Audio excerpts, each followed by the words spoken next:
there, Indiana. Welcome to the Who's Left podcast, the unapologetically leftist show for the Hoosier State that covers Indiana politics, history, and culture. My name is Scott Aaron Rogers. I'm broadcasting from Bloomington, and this is the first one of many shows that I hope to do live like this going forward. You know, I resolved in the new year to spend less time editing my podcast and more time just getting valuable information out there.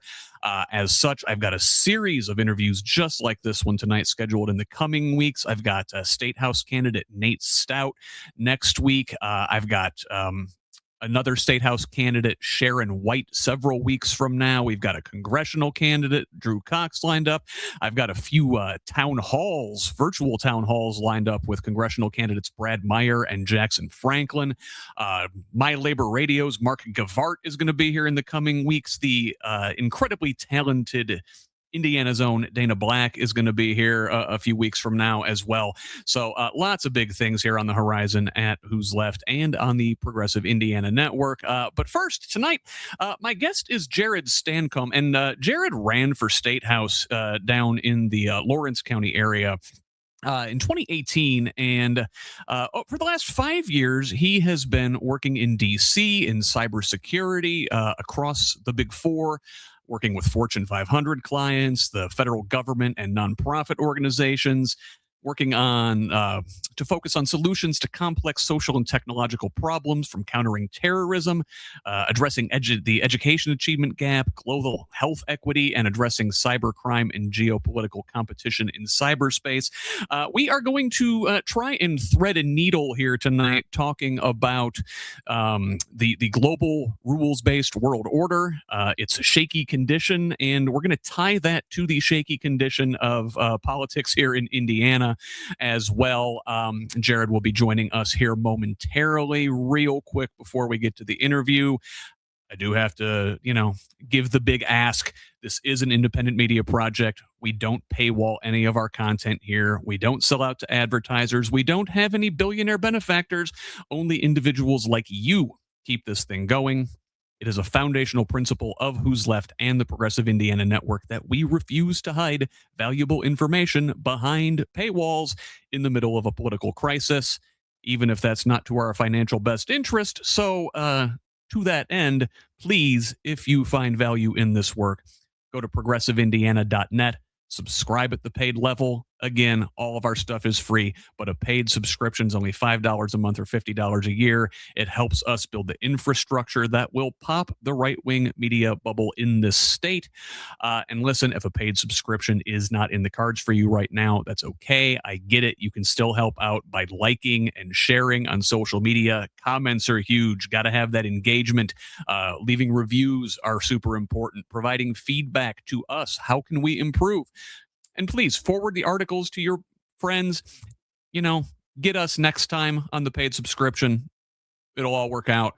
Mostly, we just want you here in this community of Hoosiers dedicated to making this state and its government work for all of us, not just the elite few. Please join us. Now, our handles are on the screen there. You can follow me on Blue Sky, Instagram, and Threads at whosleft.us. It's on Facebook, YouTube, and TikTok at Who's Left. Progressive Indiana Network, their handle, full name spelled out, Progressive Indiana Network, but on Blue Sky and TikTok, where you don't get that many characters, it is PIN Indiana. Please help us grow with a follow wherever you're at. Tell the others. Let's build a radically democratic Indiana together. Now, join me in giving a warm welcome to our guest tonight, Jared Stancombe. Jared, welcome. Yeah, thanks for having me, Scott. Appreciate it. So, Jared, I understand that your sort of specialty in the cybersecurity, national security and defense space is the Asia Pacific. Is that right? I would say my specialization. Yeah, I've worked in the technical realm of cybersecurity. For example, when I worked for a major bank, I had a major bank as a client. It was during the Russian invasion of Ukraine, like right when it happened, and I would have chief information security officers asking me, do you think that Russia is going to conduct cyber attacks against the United States? in retaliation for sanctions. And I was kind of caught off guard by that, and I just began to see the more geopolitical elements impacting cybersecurity, and I chose to get a additional degree in national security policy, and there I studied the Indo-Pacific, so a great power competition, and it seems since I graduated that things have really changed since I graduated in July. So I try my best. Yeah. Well, okay. So you mentioned the war in Ukraine that Hmm. Russia started, and boy, that we know the big full invasion in 2022, but going back to 2014, Hmm. little green men, right, Yeah. filtering over the border and taking Crimea, annexing it, and I tell people I think that we've kind of been in a war with Russia since 2014. You mentioned cyber attacks. Well, Yeah. if you look at what they're doing with the Internet Research Agency, Hmm. Russian bots, Oh yeah. people, just stacks and stacks of cell phone operating a bunch of sock puppet accounts, impersonating Americans Hmm. to give to make people believe that there is more of an appetite for this far right nationalism than there probably really is. I mean, isn't that in a way a form of a cyber attack? Well, this is really actually nothing really new when it comes to the Russians. Thomas Rid is at Johns Hopkins School of Advanced International Studies, and he wrote a book called Active Measures, uh, detailing the history of Russian disinformation operations since around the beginning of World War One to present.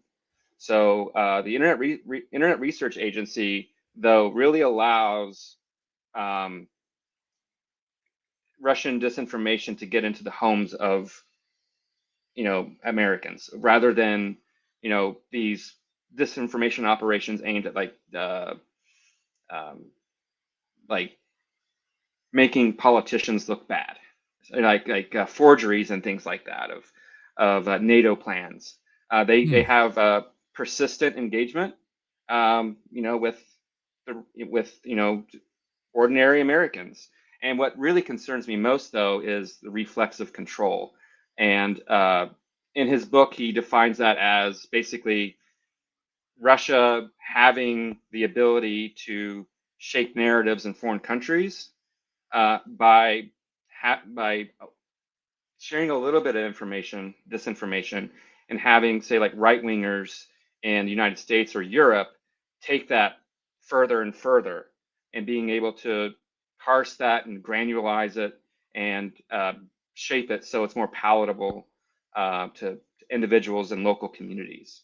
So, Yeah, yeah. it's like they take existing cleavages in our Yeah. society, Hmm. existing fracture when they just push on them and push on them and push on them. Yeah. And then we take care of the rest ourselves, right? Yeah. Who's the beanie guy who was found to be paid by the by the Russians? That is So Tim Pool, I believe you're yeah, Tim referencing. Pool. Yes. So that, in my opinion, that's a form of reflexive control.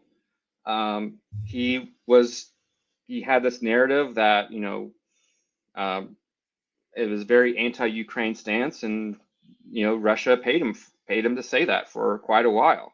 So that reflexive control that's prevalent within the right wing allows foreign disinformation that helps, is to the advantage of Russia, you know, uh, seep into American society. It's pretty messed up. I can hear our critics right now, our opponents, they're not in the comments section currently. It's nice. But I can hear them saying, here they are, Russia, Russia, Russia, the Russia hoax, Russian Mm. collusion. And I don't think anybody's saying that Donald Trump and Vladimir Putin are sitting in a smoke-filled room, twirling their imaginary mustaches, thinking of ways to damage America and damage the Hmm. NATO alliance. But they kind of have similar worldviews, right? Oh And there's yeah. a synergy between them, right? Oh yeah. I mean, rule of law is what they say it is. So, I mean, Trump, I think, adores Putin and his power. I mean, Putin has his oligarchs and Trump has his billionaires. So, with the focus on anti-wokeism, I mean, that's exactly what's happening in Russia and other countries too, like Hungary. So just clamping down on dissent and just trying to shape the political environment to purely for the centralization of power and the enrichment and self-enrichment and the enrichment of people who keep you in power.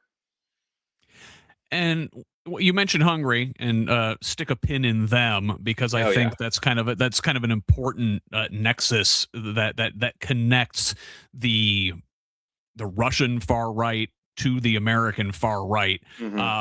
Hungary is sort of their meeting ground, as it were. Yeah. Yeah. But so you think of Hungary and their strongman ruler Viktor Hmm. Orban, and Hungary is a member of the European Union, but they consistently complain about the European Union. They complain about Brussels the same way conservatives in America complain about Washington and like the runaway federal government, right? And they just Yeah. complain about larger institutions. They folks like Putin and Orban and Trump and these oligarchs and billionaires, I think, benefit from breaking apart these bigger structures and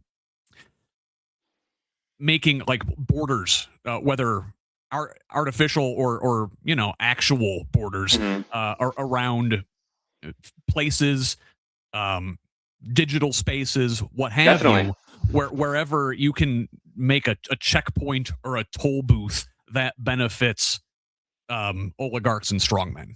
Yeah, exactly. I mean, we're kind of seeing it in cyberspace with algorithms too. I mean, you, speaking of like the reflexive control, I think algorithms play a strong role in that. I mean, my Facebook is uh, seems to like after Trump was elected, it really switched towards a lot of right wing stuff that I never engaged with, but I was just pushed a bunch of stuff. So it was mostly AI slop, Oh, but same. yeah, And you can yeah, tell them you don't want this.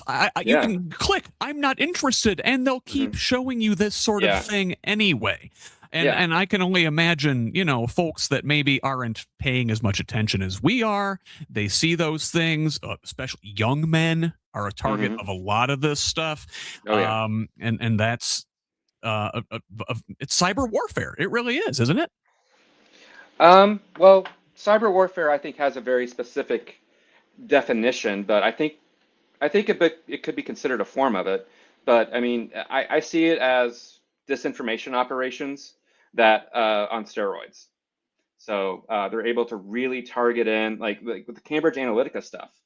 I mean, Yeah. they're able to collect information on people and people living in small communities and read the local media, like look what they're searching for, and exploit grievances that they have, and also create grievances.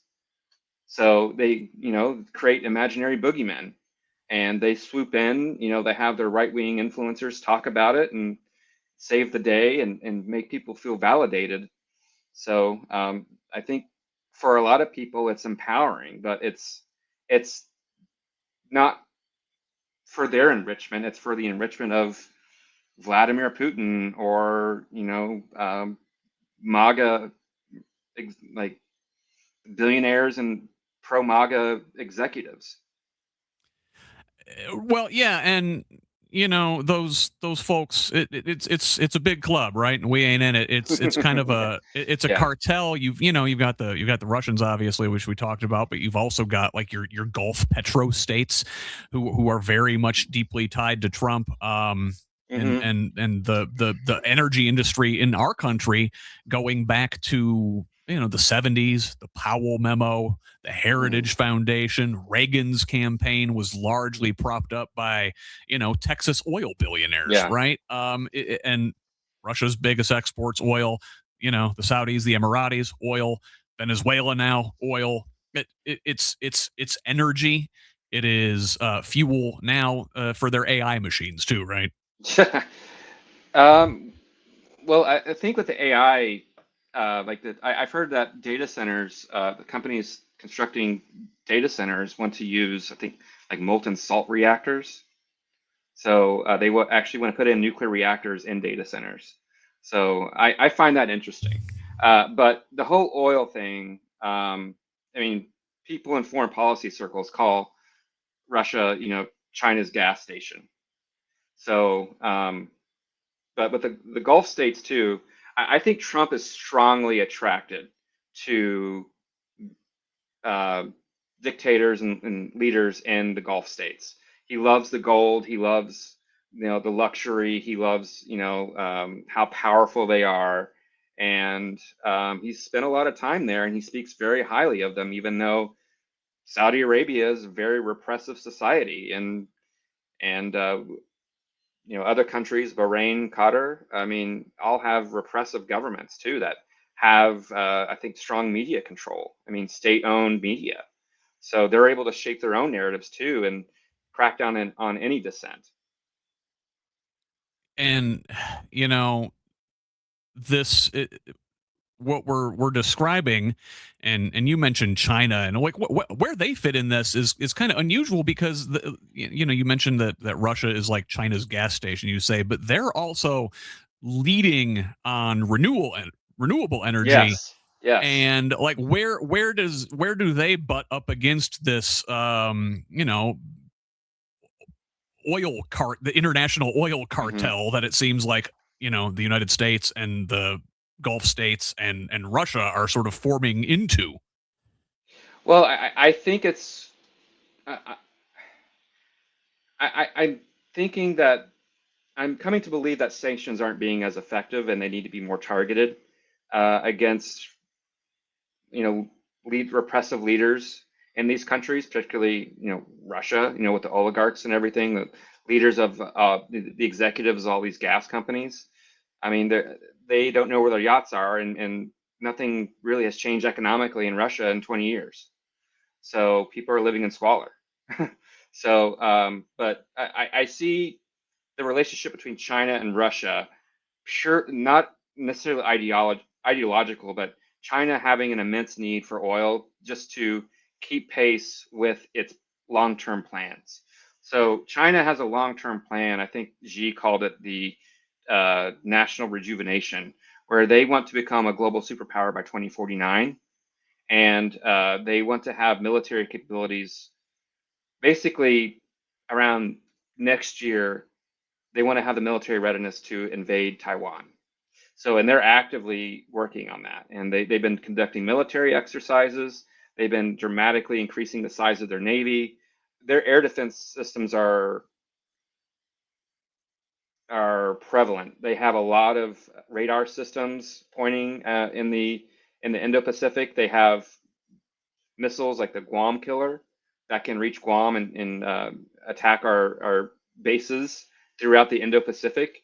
And they have standoff weapons too that can uh, potentially take out a carrier strike group.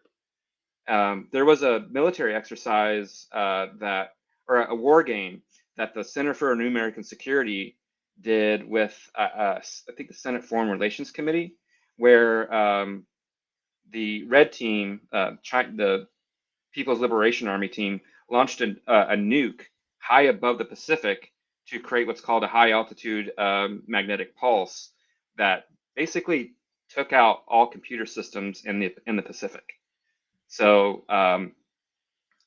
yeah, I don't know where I was going with that, but Russia is really building its capabilities, and they need a lot of oil to do that. They need for their ships, for the aircraft.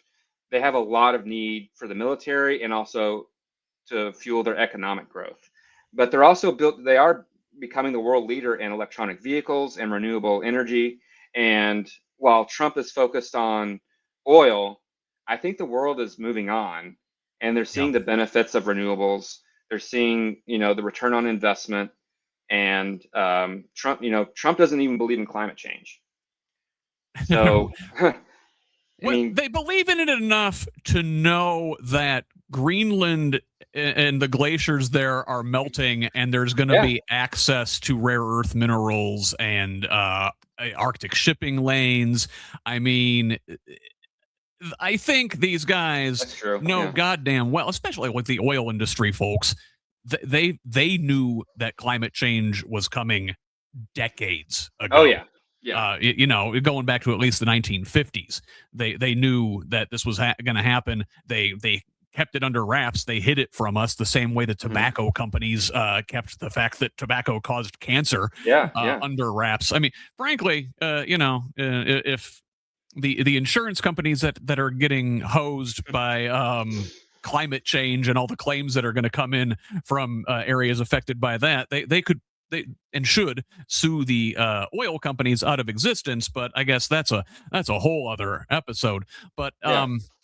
I, I mentioned Greenland, Yeah. and we see, it varies from day to day where we are on this thing. I guess yesterday Trump backed Uh, down, sort of, as it were. yeah. But again, this fickle old demented man could change his mind, any minute. Yeah. But this entire thing threatens the global, international rules based order that has been in place since the end of World War II. And listen, um, it has its faults. We always didn't necessarily play by all the rules that we wrote, Yeah. but generally, hey, we haven't had another world war in the last 80 years, so that's great. But NATO falling apart, this global peace thing that Trump's putting together is potentially a threat to the UN. I mean, how significant is it that these institutions are under threat? I wouldn't say they're under threat.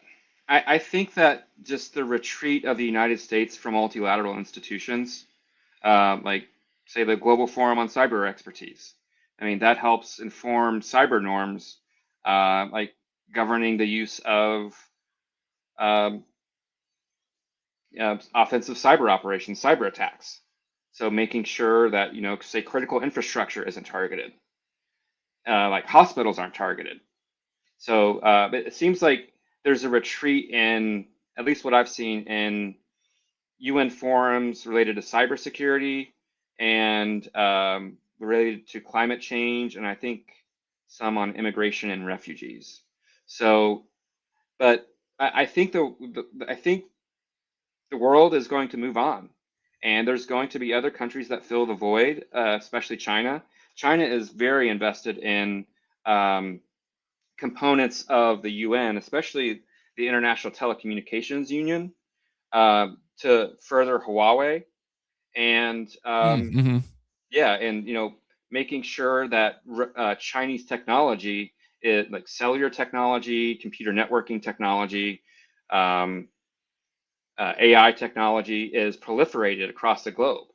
So, and they can use those as instruments of surveillance. And China really is focused on capturing foreign technology. So, for its own purposes. I mean, they a lot of military aircraft, a lot of technology that the United States developed, research and development, is now in China. I mean, the F-22 looks a lot like the J-20, so Mm. um, fighter. But I think the world is going to move on, and I think that China is going to fill the void, and China is going to be more influential in setting the rules setting the rules of the of the global security environment. So I think that Trump is very focused on his Don Road doctrine, becoming more regional power, like focused on the Western Hemisphere, and it's basically just taking a step out of the role as the global superpower. So he wants to focus on rare earth materials and resources. And I think the long-term strategy is to use those to bring back manufacturing in the United States. But it's a complete undoing of the global economic order too. So, and I think it's scaring Europe. I think it's scaring a lot of our allies and partners. And because of their behavior and their statements that they made, they're already starting to see the writing on the wall that we're no longer dependable. Things could change in an instant. Trump tonight could wake up at 3 o'clock in the morning and sit on his toilet and go on Truth Social and crash a market. Like he did with Greenland a few days ago. The Dow was down 900. So I think the world is moving on from us, and Canada is looking to China. So that's very troubling. So so much for Trump's Don Road doctrine. I mean, we may see increased Chinese presence and increased Chinese investment with the retreat of the United States from global institutions. And well, that's what happens when you prove to be an unreliable partner, right? Yeah. Now, I mean, I would guess, for the global South, for places that have had resources that American corporations could exploit, Mm-hmm. the global based, or the global rules based order, was problematic. I mean, look, I'm a Yeah. leftist. I have criticisms of empire. So Mm-hmm. I think a lot of us on the left are like, well, yeah, the American empire shouldn't be a thing. Yeah, we should have global democracy. But I think what we're describing is somehow even worse than Yeah. Yeah. our empire. We're talking about these spheres of influence. It's like a new colonialism, like cyber Yeah. colonialism or something. Yeah. Yeah. No, I mean, I, I think that the rules-based international order was in decline. It has been in decline for decades. It's vulnerable. Trump is stepping on the gas pedal to make sure that it meets its demise during his presidency, and himself to be he wants the world order to be shaped around him. I mean, with this board of peace, whatever it's called.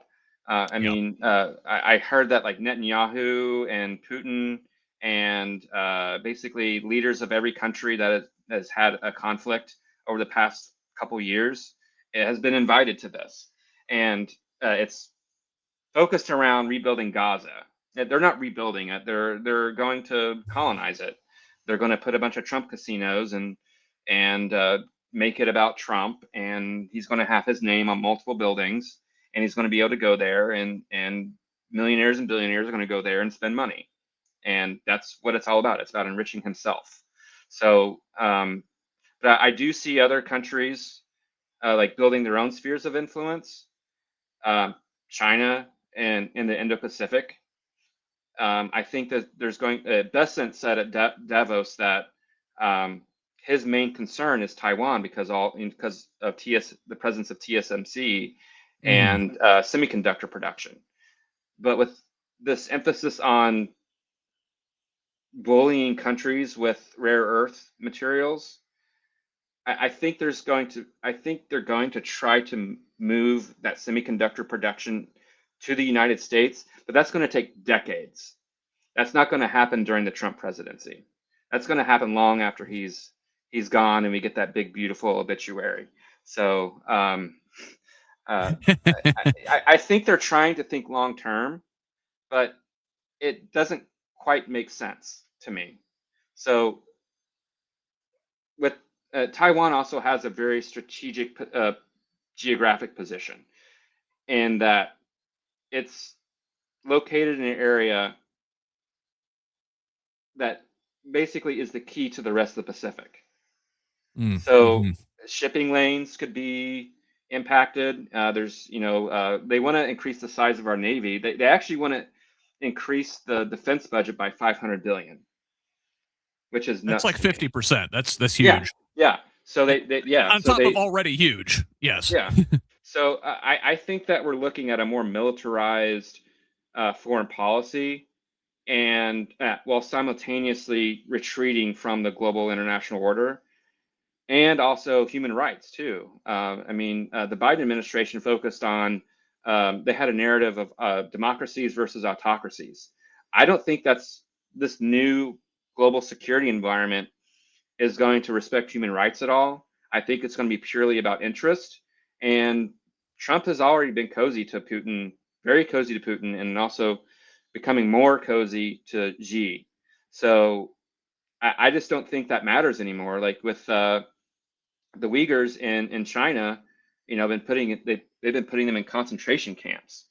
There's talk of genocide that's been happening for years. I mean, they put them in concentration camps, re-education camps, and that's been a main cause of concern. That was a main cause of concern for like the Obama administration and for the Biden administration in criticizing China. But I don't think that's not happened during the Trump administration. I think that it's going to be No, he's human rights building our agnostic. own. Yeah, and he sees. European countries are strongly believe in human rights. I think he just sees it as woke bullshit.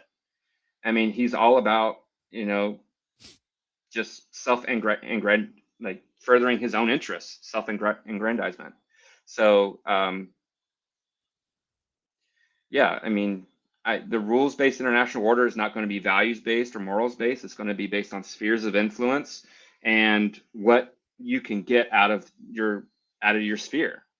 So in terms of resources, in terms of capital, and it's a recroachment. So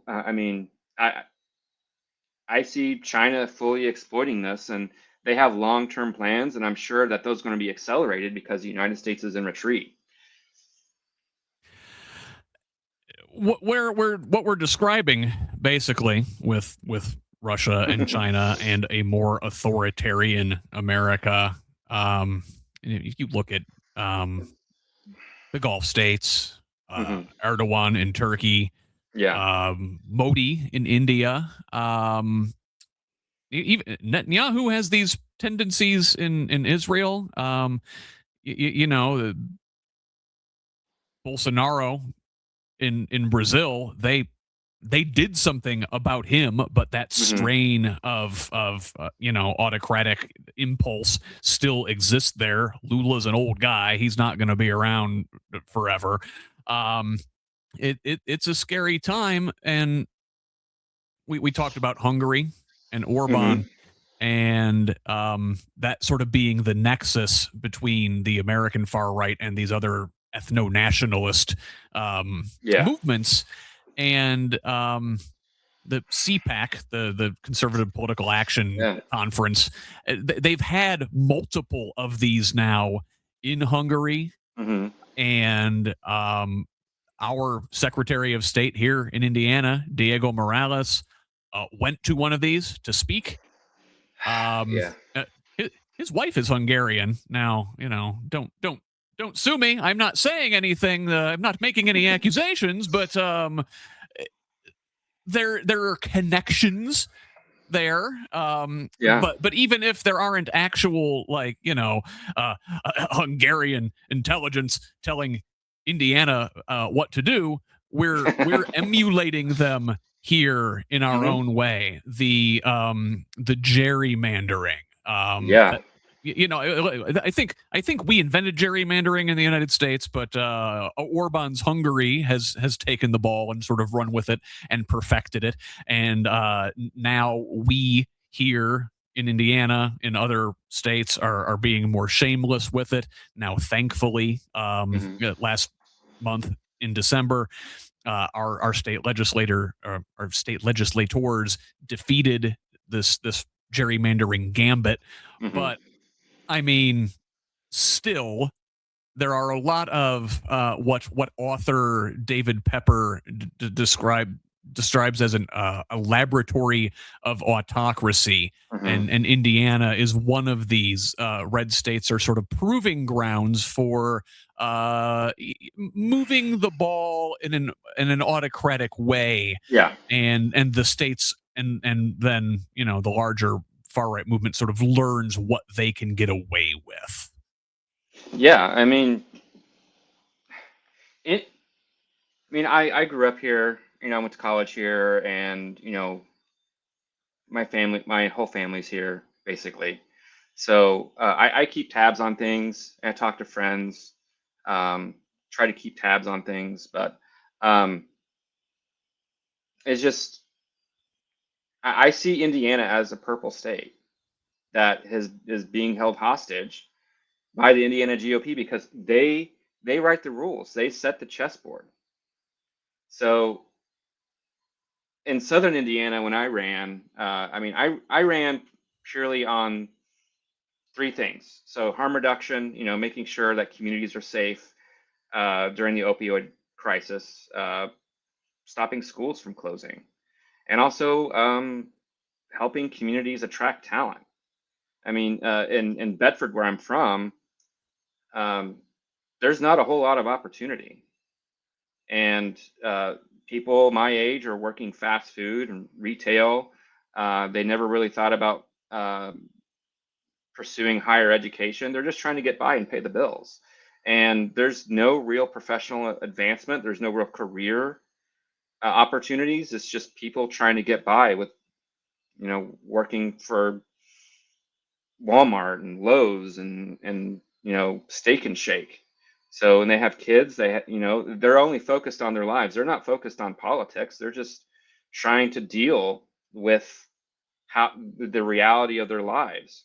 So but for some reason they can the Indiana GOP can in their gerrymandered districts can jangle the keys of uh, trans people, Hmm. gay people, whatever boogeyman, critical race theory, um, whatever, and like energize people to vote against their own interests. So I mean, I think people think the right wing media environment that we talked about earlier, is has strong linkages to Russia and other countries. Um, that's shaping the political media environment in Indiana. So, I was called baby killer when I ran. Hmm.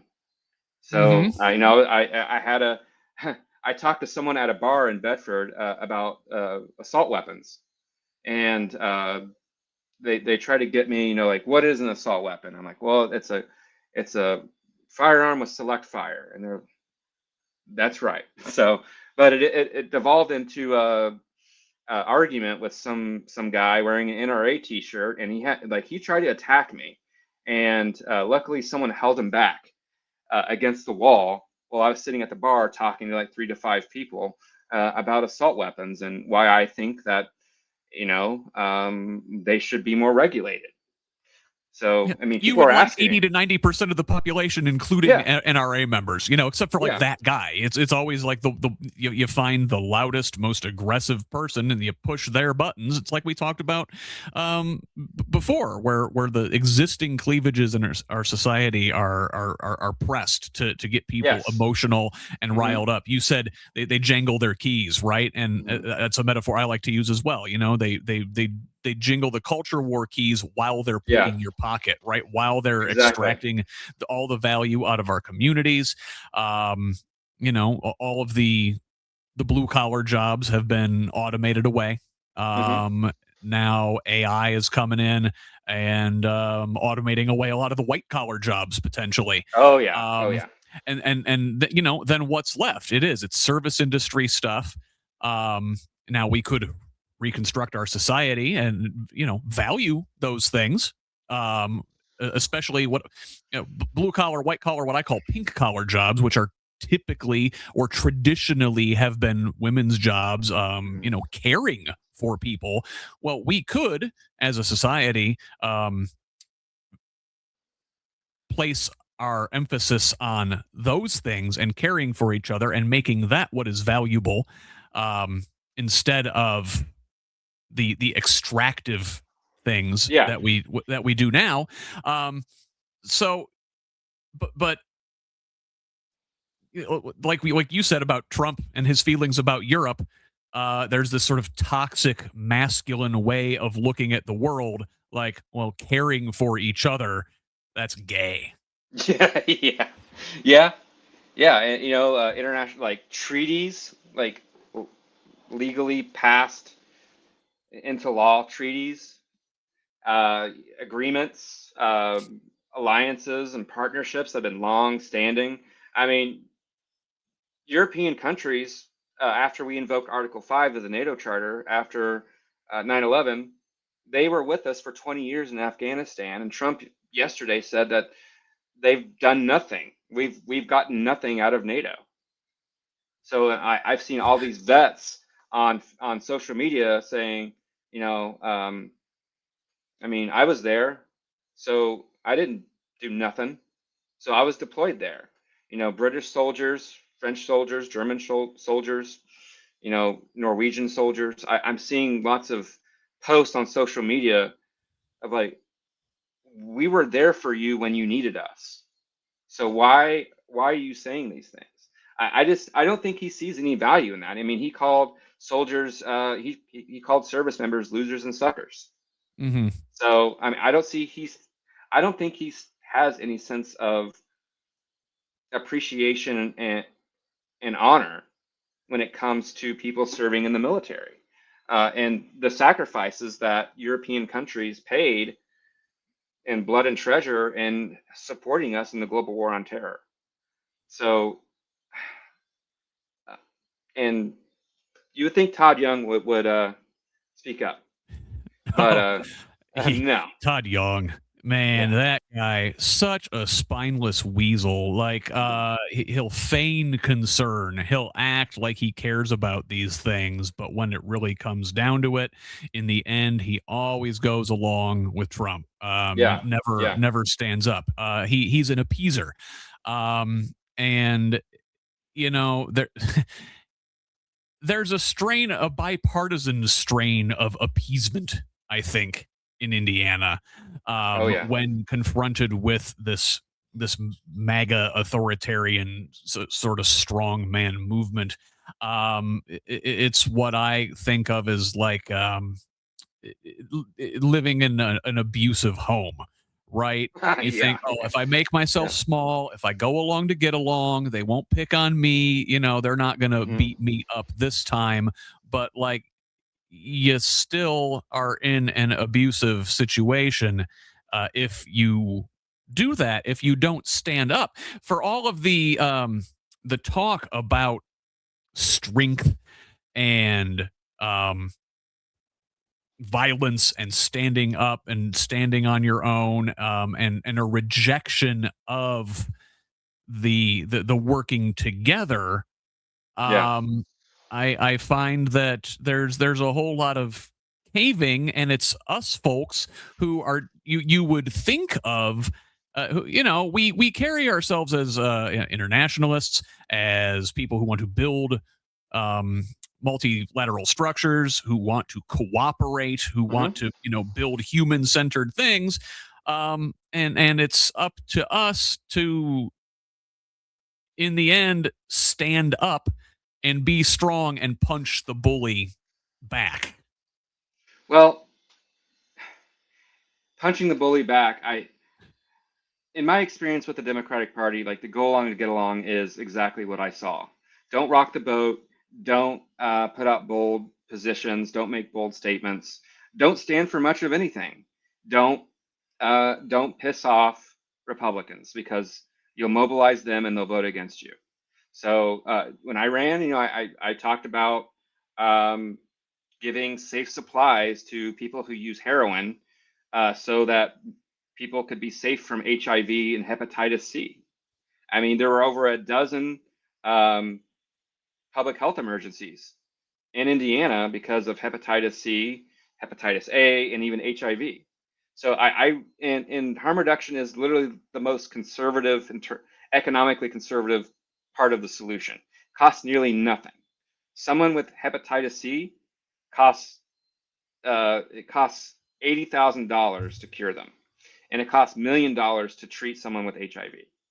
And I was trying to make these arguments in terms of economic sense, so that there would be more support among Republicans who are in power. I mean, 80% of county commissioners in Indiana, I think are Republican. But with Democrats, there was a lot of pushback on me supporting harm reduction when I saw it as one of the most progressive things I could advocate for. So, like helping people that are extremely vulnerable who are not in a position to help themselves. I mean, they can't pay for their treatments. So many of them are unemployed. Many of them are in and out of jail. Many of them have mental illnesses. They can't keep a full-time job. They don't have health insurance. So how do we help these people? And the solution in Lawrence County with the county commissioners was let the hospitals handle it. Well, the hospitals haven't handled it. It's the prison system. It's the criminal justice system that's handled it. And they're forcing people in treatment. They're drug courts, I have a very mixed opinion on, but in my experience, people go through the motions. They get into debt because they're paying for probation fees. They're going to payday loan centers to pay for the court fees, and they're going back out because the stress of it's too much. They're not getting enough support. So like, I was advocating for this, but at the same time, the Democratic Party was telling me, this is too sensitive of an issue. Don't rock the boat, don't piss people off. And finally, with the Indiana House Democratic Caucus, I said, unless you have money or people I can talk to, stop calling me. And after the primary, I looked at running as an independent. I saw no benefit running as a Democrat in my district. If anything, it worked against me because of the D next to my name. So, I introduced myself. People are like, what party are you with? I would say the Democrats, and they were like, oh, no, I'm not interested in even talking to you. So, I would go everywhere. And, but the Democratic Party seemed to work against me. And at the county party level, it just seemed to be like five boomers that meet up a few times a year. They go to the convention as delegates. They try to get people to run. No one ever does. They don't raise any money. They're not organized. They can't even run a meeting that's functional. So no one shows up. They're not engaged with the community, and they don't really know what's going on and what the community issues are that people are passionate about. So I just see the Democratic Party in Indiana. I mean, it was a very disappointing experience for me running. I know people in the state that they were on staffing campaigns, and they were racking up credit card debt while working as paid staffers just to pay their rent. So, and they said like I had to stop getting involved because I was racking up too much debt. So, and people just are tuning out the Democratic Party because they don't see them as effective. They see them as appeasers, going along to get along and not working in their interest. Not working, period. They don't see any presence of Democrats in their communities because it's a very small, tight-knit group. When people show up that are passionate, they chew them up and spit them out. So Yeah. I know of younger party chairs that quit after a few weeks because they were tired of being told what to do and how to run things and not rock the boat. Like, don't ask people for money. I mean, that's the job of a party chair, is to fundraise. So, don't say these things. Don't go to this community event. Let's not run this person against the county sheriff because we like the county sheriff. He's a nice guy. He's a Republican. He's been there for 10 years. But let's leave him alone. Let's not give the people an alternative. So, I'm just seeing the party in complete disrepair. And I went to a Lawrence County Democratic Party meeting a few months ago. People showed up and said that they wanted to run for something. And they were looking at me because they knew that I ran. And then they saw how the meeting was turning into chaos. So I asked them, hey, let's go to this bar nearby and actually have a real meeting. And three of them said that they might run as independents because they saw no benefit to running as a Democrat. I mean, what are they going to do? Like, is the state party going to give them training and access to NGP van? And that was my experience. That's all I got. So I think reforming the county parties, demanding accountability and demanding performance and demanding leadership and vision, and organization is key. And that's just not what I see across a lot of county parties in Indiana. So, I mean, what's the solution here? I mean, obviously, my frustration with the Democratic Party is well stated, and yet, just the way our system is, unless voting rules are changed at the national level and we get some sort Mhm. of national ranked choice or something, Yeah. it's this two-party system is just the nature of having winner take all elections, first past the post, Hmm. single member districts. So the infrastructure of the Democratic Party would be very useful to capture, to have that institutional power that Yeah. goes along with it. So um, I generally tell people, yeah, you want to work within the party for those reasons, but there needs to be some sort of a rebrand, right? Yeah. And I think Bo Bai, he's raising a lot of money. He's raised like what, like 1.5 million to $2 million. Yeah, it's closer to Yeah. two at this point, I think, and Yeah. some of it comes from Hmm. unsavory places. But I've heard rumors, maybe not very reputable, but he's gonna, and I've seen this with other candidates too that have money. They don't really rely upon the Democratic Party infrastructure. They build their entire infrastructure for their campaign, and when their campaign's done, they close shop. So all that institutional knowledge, all those assets, all those people, all that experience just is tossed aside. So people get burned out. They have grievances based upon their work. I mean, I know several staffers from 2018, 2020 that just aren't interested in working with the party anymore. I mean, there's no sense of retainment and no sense of like, hey, we need to learn from this. And it just it's the same people that have been there for decades, just spinning the hamster wheel with the same strategy. You know, just see what sticks. Throw spaghetti against the wall, see what sticks, and hope for the best. There's no real strategy. There's no real planning. There's no resources either. I mean, when I got involved with the party, I was shocked at the lack of support I received whenever I was asked to run.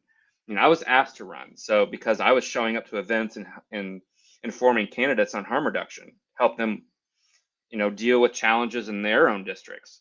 So, but once I ran, I got I got invites to trainings in Indianapolis and access to NGP van, and that was about it. So, but in terms of solutions, I think that you know people need to show up to meetings. They take over their county parties. I think listeners here should get five of their friends, go to a county party meeting, and while they're voting for officers, and vote each other in for chair and vice chair, and you just take it over. So I went to a county party meeting in Lawrence County. They appointed me as a vice chair, and I just showed up to a meeting. They're like, "We like you," so yeah. So I didn't last very long because I was more focused on my campaign, and I didn't want to deal with some of the people, but but I mean, I think people need to like have hostile takeovers of their local county party and start showing leadership and vision, getting people engaged, getting passionate people involved, giving them a role, and raising money, showing up like not just to party meetings. Go to a football game, go to a basketball game, go, you know, just be a regular person, but be engaged in your community, speak with your friends and family, and grow the party, not just let it stagnate and decay into nothingness. So, and that's my experience across a lot of Indiana. Just, people are very insular and they see going to meetings as being a good Democrat. So, Yeah. It's not enough. We got to do something. We've been doing the same thing for 20 years with the same losing results every time. Occasionally you'll break through at the state level, like 2012 Joe Donnelly, who didn't win so much as Richard Murdoch was such a heinous ghoul that even his own voters didn't come out for him. And we think that's the winning strategy. Look, it won that one time, and we've been doing the same thing ever since. If we don't change, if we keep going along to get along, we are going to wind up like Hungary or like Russia. Exactly. Yeah. I mean, they're wanting there's a bill, I think, at the state house that might put state legislators on firing squads. I mean, what the hell is that? I mean, what problem does that solve? So, I mean, they're attacking trans people. They're jangling the keys. You know, they're just pushing the buttons on people, making them afraid, making them scared of imaginary threats, and while consolidating power. And Democrats are really doing nothing. I'm not sure what Karen's doing. I've heard rumors that she wants to buy a $2 million building for the party headquarters. And I'm not sure how much fundraising has been going on. I mean, I'm not sure about the solvency of the party. Even if we're raising funds, is that the best thing to spend it on? I mean, our grassroots need support. Not the top of the ticket doesn't need support. If these people are really concerned about the state of democracy in Indiana, take some of that money and funnel it out instead of sitting on it. You know, Jared, you got me riled up. I could go on all day. You are such a knowledgeable guy. Like, I could pick your brain all night long, but unfortunately, we are coming up on the end here. Yeah, I know, right? Well, listen, I'll have you back sometime. We can dig in deeper into all this stuff. But for right now, where can the good folks find you online? If you even want them to find you online. Probably just LinkedIn, to be honest. I do have a Facebook, but after my run, I try to keep it kind of close to just friends and family. If people want to healthier that way. Yeah, if you want to reach me, start with LinkedIn, and then I'll add you on Facebook, and I'll talk your ear off to basically any progressive in Indiana, and we can start planning stuff. I want to get stuff going. You know, the midterms really scare me.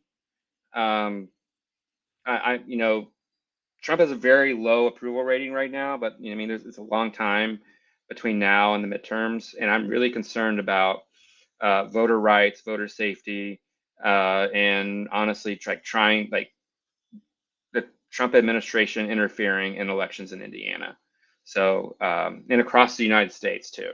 So, but we need people that are in these county parties and leadership positions that will hold their election officials accountable. So I don't, and the Republicans will not. I mean, if it benefits them, they're not going to worry about it. So if they go in and look at, interfere in voting machines, maybe shave a few ballots out of the ballot box, I don't think that they're going to be concerned with that. So. I mean, you know how you've seen how these authoritarian countries do it. It's possible. The playbook is out there, and it would not surprise me if these folks would use it. But we still, the only way to defeat that is to out-organize it, to overwhelm that system. So there, people, is your call to action. Unfortunately, we've got to leave it there tonight. Okay. So,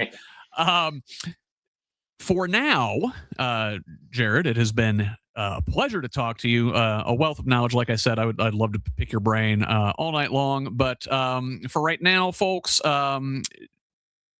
be sure to come back Sunday morning for Who's Left This Week. We stream that live on YouTube, Facebook, and of course, right from the teat at progressiveindiana.net. It is Indiana's most thorough weekend news and politics show, and it's a lot of fun if you can call following the news in this timeline fun.